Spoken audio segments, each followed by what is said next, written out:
அவ்வளோ பொறுக்கி மாதிரியா இருக்கேன். அந்த அளவுக்குலாம் இல்லைடா. அப்படி இல்லைடா, எல்லாம் அப்படியே கேவலமாக சொல்கிற அளவுக்கு இருக்குண்ணா என்ன. சரி வாங்க, இன்றைக்கி முடி வெட்டிட்டு பிஃபோர் ஆஃப்டர் எப்படி இருக்குன்னு நான் கமெண்ட் பண்ணுங்கள். டேட்டா.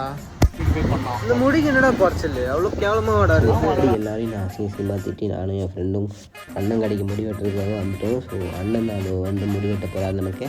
சரி அண்ணன்கிட்ட அப்படியே பேச்சு கொடுத்து முடி வெட்டிடலான்னு பார்த்தா அந்த வீடியோவில் ரெக்கார்ட் பண்ணவே மறந்துட்டேன்.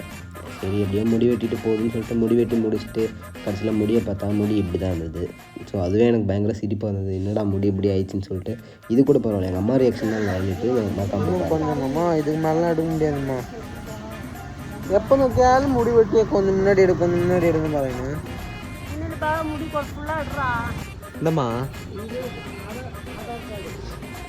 இந்தம்மா நான் முடி வெட்டிட்டு வந்துருக்கேன். முடி வெட்டிது